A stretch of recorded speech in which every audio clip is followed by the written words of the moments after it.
Hi friends, welcome to my channel. My name is Kelly. I'm glad that you are here with me today. I am going to be doing the Picture This book tag.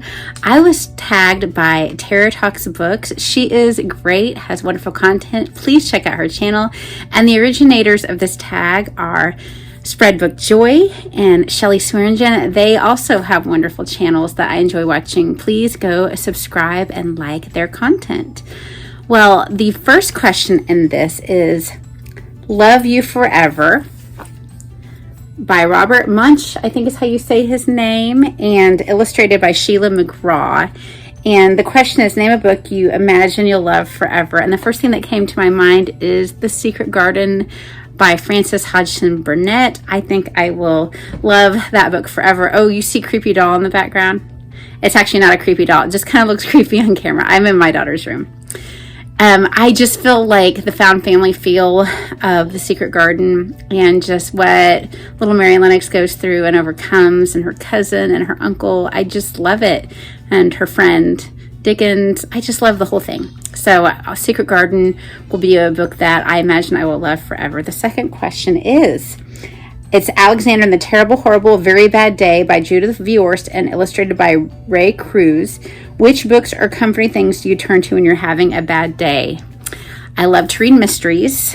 I love a cup of hot tea. I love cozy clothes, cozy fuzzy socks, and mysteries, curled up on the couch with my kids, making sweet little laughing noises around me, and my husband being nearby. That is my idea of overcoming a bad day, with those things. And of course, prayer. The power of prayer is so wonderful, and just the own comfort that brings to me is immeasurable. All right, 3, The Very Hungry Caterpillar by Eric Carle. Okay, I also have this one. I didn't own The Very Bad Day, but we have The Hungry Caterpillar. And it says, which book sparked your hunger for reading? I've talked about this. If I've talked about it once, I've talked about it 100 times. Of course, Anne of Green Gables by Ellen Montgomery. I found it early on when I was in 2nd grade, and I just am so thankful I never looked back from being a reader after that. So the next one, number 4, Green Eggs and Ham by Dr.Suess. And the question is, what is the most unusual book that you have read? This was a hard one for me. And I think that there's this one book that I just wasn't ever sure what I thought of it. The author's name is just escaping me. I'll put it up. But The 13th Tale, it was a very goth book. And it was weird, but it made me feel weird. But I also thought that the book was interesting, and I kind of liked it.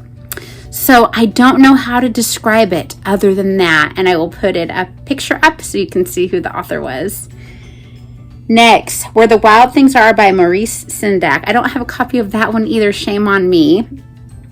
What is your favorite book featuring the natural world? Well, I really don't hear people talk about this book on BookTube, but it is The Girl of the Limberlost by Jean Stratton Porter. And if there's another person I have heard talk about it, I would bet you it would almost $1 million.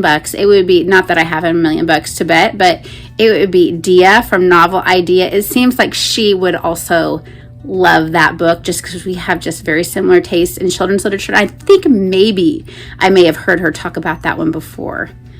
I'll see what she says if she watches this. All right, next one, Goodnight Moon by Margaret Wise Brown and illustrated by Clement Hurd. And the question is, do you read at bedtime? Did anyone ever read to you at bedtime? Yes, and yes, I always read before bed, only for a few minutes, but I usually lay in bed and snuggle with kids while reading for a little while too, and my mom read to me every night when I was a kid. Next one, Guess How Much I Love You by Sam McBratney and illustrated by Anita Jarem. I do own this one, and when I went where it should be on the shelf, it wasn't there. My kids have it out somewhere. It is in this house, but I'll put a picture up because I don't have the book to hold up.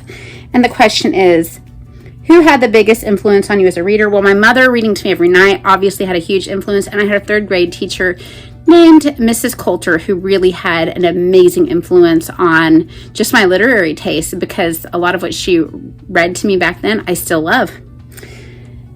Next, The Giving Tree by Shel Silverstein. I have this beautiful cloth-bound copy of this book. It's gorgeous, but it doesn't look quite, as colorful as some of the other copies of it, but inside the illustrations are just the same. And the question is, which book or books would you give to an emerging reader? Anything by Mo Willems. The Pigeon, the Pig and Elephant, here's a good example. They are so easy for a early reader, kindergarten, first grade, to start to be able to read. And if it's an older kid that's a struggling reader, it'll give them confidence. But a book that I also give as a gift a lot is Dragons Love Tacos.